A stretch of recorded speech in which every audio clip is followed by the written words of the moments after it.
Hi, Dennis. Could you please introduce yourself for the people who don't know you? First, Candice, thank you so much for inviting me on your platform. And sometimes it's just quite interesting. You think that some people don't have different interests with you, have different backgrounds with you, because you're into pageantry, whereas I'm in mental health. But there you go. Our paths have crossed. To answer your question, I'm Dennis Relo-Howell. I'm the managing director of PsychReg, which is a mental health platform. I run a website which publishes a range of articles about psychology, mental health, and wellness. And one of the distinct, I would say, features of PsychReg is that we're lay person friendly. So Person we friendly. try to make our articles accessible. Great. Amazing. That's great. That's such an amazing work that you've started and you've been doing it for a long time because I had a look at your website and it seems like you've done it since like the early 2000s. So it's been a while and that's amazing to see so much consistency and so much passion in that topic. What got you into mental health in the first place? You could have chosen any other career path. When I went to uni, I did psychology and I came to the UK to do a master's degree in psychology.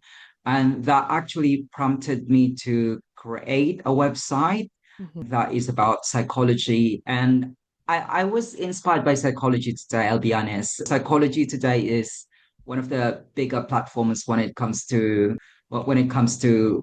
this kind of niche that I'm into.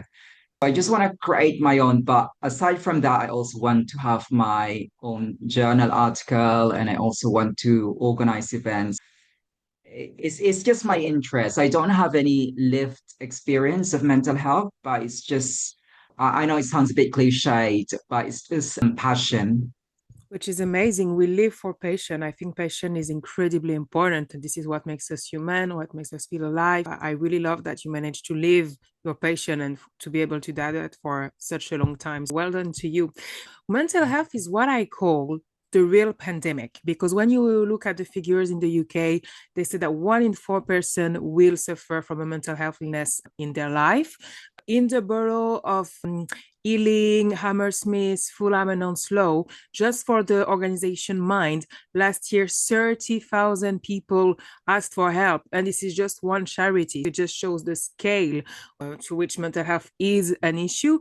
According to you, why is there a rise in mental health issues? Is it that we just start to talk about it, so now more people are taking action? Is it why? Why is there such a rise? You've actually hit the nail right on the head, Candice. It's actually not a bad thing because more and more people are actually wanting to be diagnosed about their mental health issues.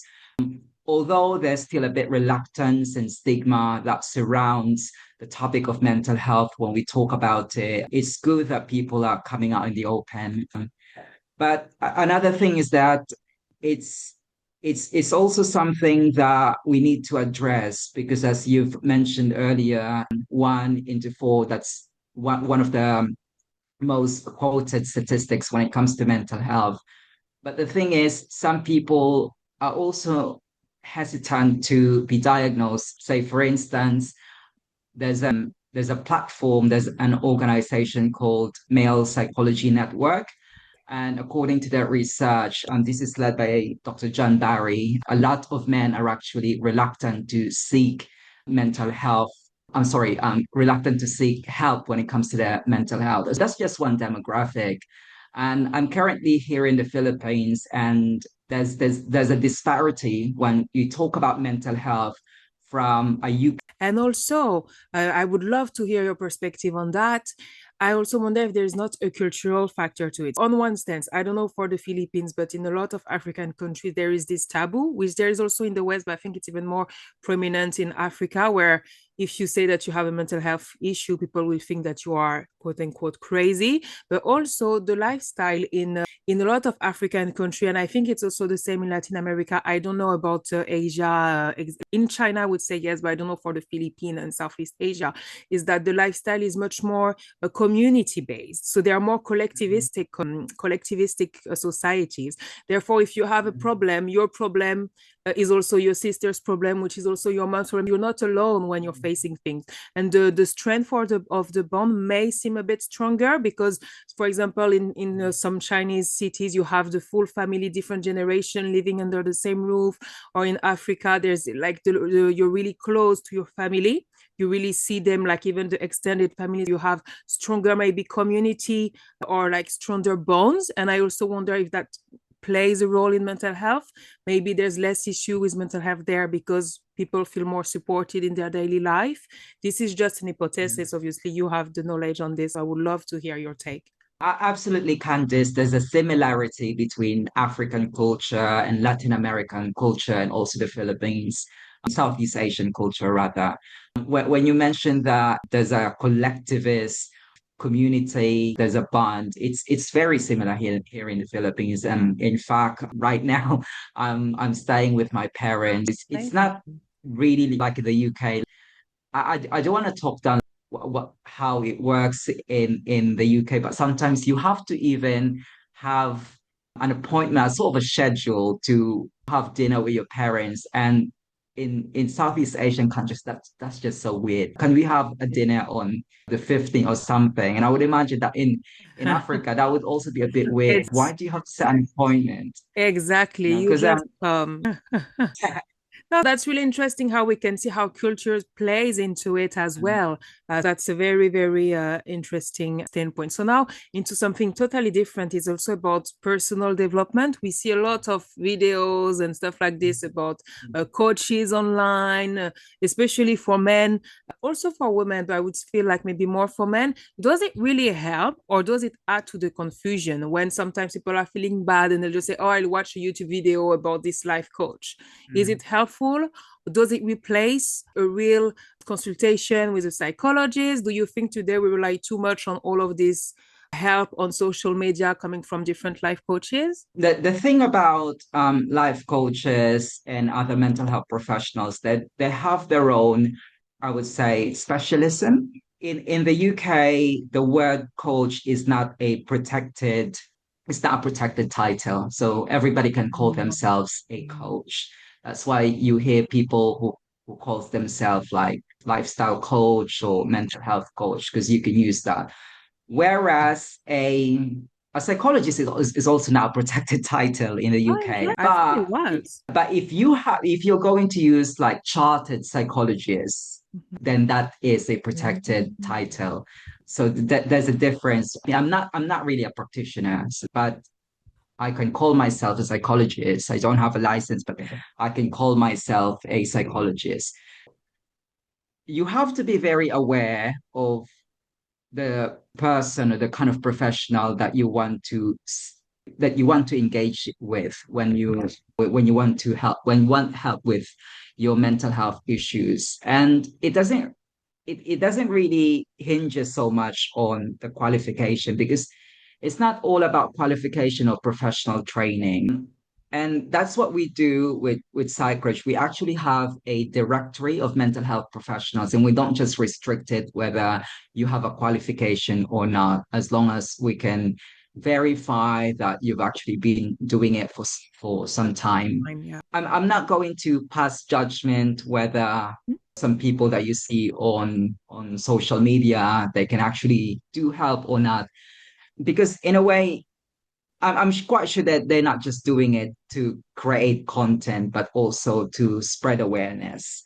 And I've been quite an active member of other organizations, such as City Voices in New York, for instance, and they do have a collection of peer support professionals. They don't have qualifications, but they are what you would call expert by experience. Interesting. So that's great. So it's quite open to different type of professionals, if we put it that way. Mhm. So now I want to get into it. I would like to know because anxiety is becoming more and more common, and I would like to, if you could perhaps explain to us what happens when we are feeling anxious, what happens in the brain, what is going on, why do we feel anxious and suddenly we can even freeze, or sometimes it feels like if we're anxious we cannot breathe, and what is the root of anxiety? If you could maybe tell us a bit more about anxiety. So, Candice, anxiety is a whole range of, symptoms. So it could be because there's a traumatic experience in the past, or it could be because that you are in an unfamiliar setting. Say, for instance, public speaking, and I'm quite sure this will be relevant to your case, like a public facing kind of role, you would also feel anxious about it. But there's also two types of anxiety. One is just like normal anxiety, and the other one is more of a clinically diagnosed anxiety. And for a clinically diagnosed anxiety, that's the time that you have to seek the help of a mental health professional. But otherwise, let's say just like public speaking anxiety or travel anxiety, which is something that I used to mention with my partner, like I travel at least 5 times a year outside of the UK. And until now, I would still say that I have a travel anxiety because I'm one of those people that I have to be at the airport 3, 4 hours before my flight because I just don't want to miss it. Because I've seen someone miss their flight and they have to purchase a new ticket. So Oh, that's an example of, just a traumatic experience or kind of a vicarious experience. that's very interesting. So how can we calm down our anxiety if we feel anxious? What can we do? So there are a range of tips from mental health professionals. Obviously, you have to look after yourself, like getting a good night's sleep. That's not just, for physical, but also for mental health aspect. And also try to practice mindfulness. Mindfulness doesn't necessarily mean that you have to do yoga, meditation. It's just taking things very slowly, calmly, and try to detach yourself from, your smartphones, from the digital world, because sometimes it could be overwhelming. I try to I try to minimize my consumption of news, especially when I'm in the UK, because sometimes I know it's good to be aware of what's happening, but sometimes if you just, consume news every day, it becomes so toxic. Yeah. Yeah, sometimes I try to distract myself. Pageant is a big thing in the Philippines. You're probably aware. It's very big in Philippines, so that's also one of the distractions that I enjoy. So I'm looking forward to seeing your video Thank on you. YouTube. Yeah, basically I'm saying just find a distraction, be it hobby, watching pageantry, or just taking a flight, Yeah. lastminute.com, they usually have good deals. No, it's very interesting what you said about the news and also being mindful, because I think that actually what will help our mental health is actually on the opposite of our current lifestyle, where today we are always on. We always have our phone. We need to always reply. We're always watching the news, and usually it's not great news when you look at what they put on TV or on the news. So it's really important to take that moment, as you said, maybe to relax and to step back. Now I want to talk about another big factor that may be linked to anxiety. It's stress. It feels like today stress is very, very common. Everybody is stressed. If you look at people on the tube or if you see people, everyone is stressed. You ask someone, how are you? They're like, I've been so busy. I'm so stressed. How can we tackle stress? Because we know that it has some consequences on our physical health as well. Stress is really important. So how can we tackle it and maybe be more relaxed? The first thing that we have to do about stress is we have to identify what is actually causing stress. I'll give an example. As in my case, I organize a lot of events. what would make me stress if lack of preparation. Oh. So, if I'm not very prepared, where are the speakers, the room assignments of the participants, have we actually prepared them? So if there's lack of preparation, I will be stressed. So for me to avoid that, I should be prepared, like organizing an event takes a year. So I have 12 months to prepare. So come the day, I won't be stressed.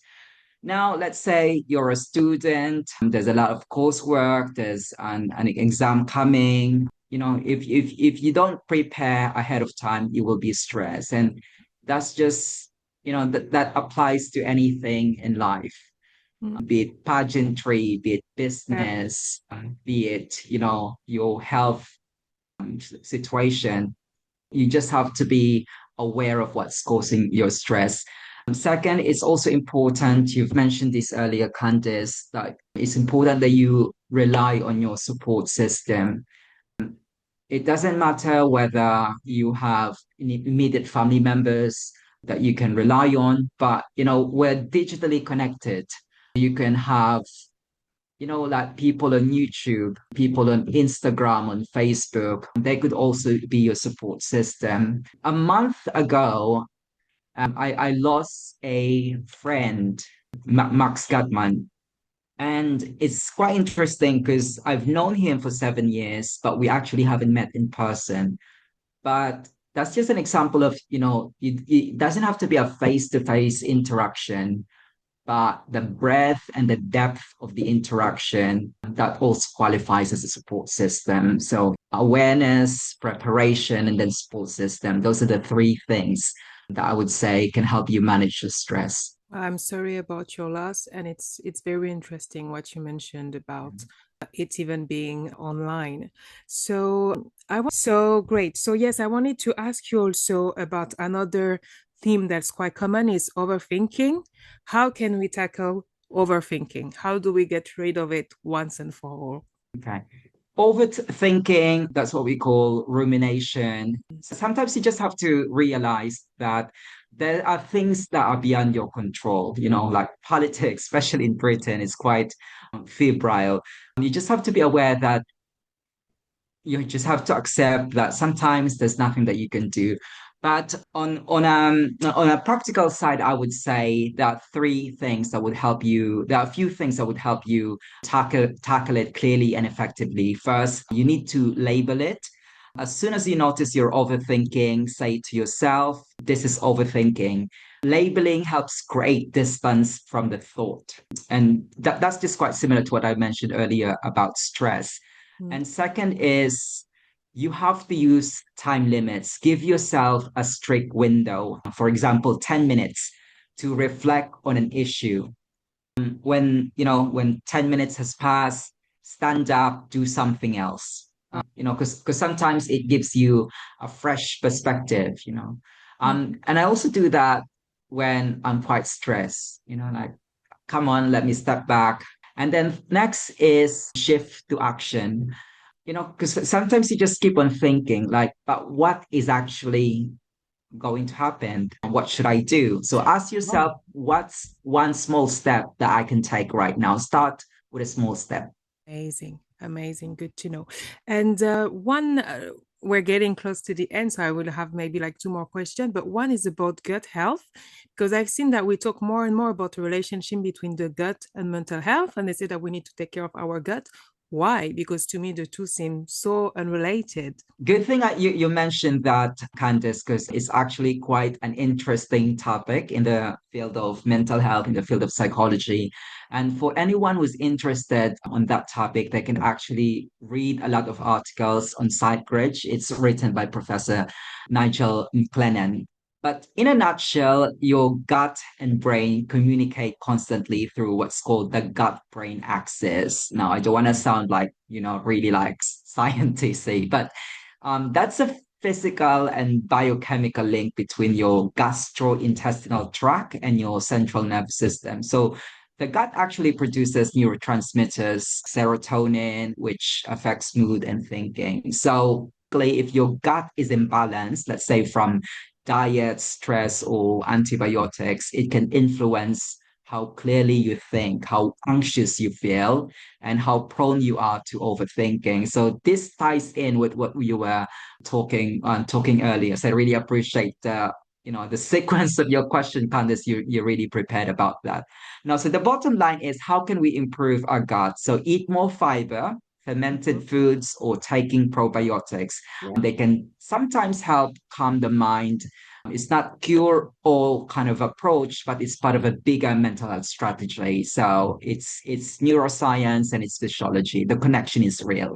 That's really fascinating. That's really interesting. So, I want to ask you, it may sound really random, but obviously now we have this rise of ChatGPT and AI, and we have more and Mhm. more people talking to ChatGPT as if it were like their friend or maybe not their lover, but or maybe their therapist. Like they tell their whole life to ChatGPT. Does it help your Mhm. mental health if you could just share it with a robot, even if it's not a real human? I would say that we live in a world where there's a lot of technology, where there's a lot of innovation. I'm always in favor of using technology and using innovation to improve our lives. Zoom, for instance, is a perfect It's example. true. Yeah. The COVID pandemic has normalized interaction with Zoom, and I would imagine that interacting with Chat GPT or any other AI would also be the same thing. But I know it sounds cliche, but sometimes we can't really replace human connection. Mhm. But sometimes because I've tried talking with ChatGPT, and ChatGPT can be a non-judgmental platform. So it's a good starting point. And three things I want to mention about ChatGPT is that first, it gives you a space to process your thoughts. Mhm. It can create a sense of clarity. It helps you organize what's on your mind, like Yeah, journaling. And the idea that journaling, the idea of writing your thoughts, it predates ChatGPT, it predates it's the true. internet. Yeah. And also it's available anytime. You can't talk to people 24 hours a Yeah. day, but with ChatGPT, even at 1 in the morning, you can talk to it. Another is that, yeah, it can be quite liberating when you know that you're talking to a machine, you're not being judged. Ah, So yeah. I'm in favor of harnessing technology, be it ChatGPT or any other platforms. That's very interesting. Well, we're getting to the end of this interview. Is there any specific message you would like to share with our audience, which is especially made of women? What would you like to tell them about mental health? First, Candice, thank you so much for inviting me. And my message is that whether you're into pageantry or anything, it's really good that women are using their skills, are using their advocacy, such as yours, as mental health, to show to women that you're capable, that you are empowered individuals. Women are often expected to carry emotional weight, families, workplace, relationships, without always having a safe space to offload your own thoughts. Mhm. And I really appreciate that you're giving platform about mental health, not just about pageantry, but you're also using it to empower women.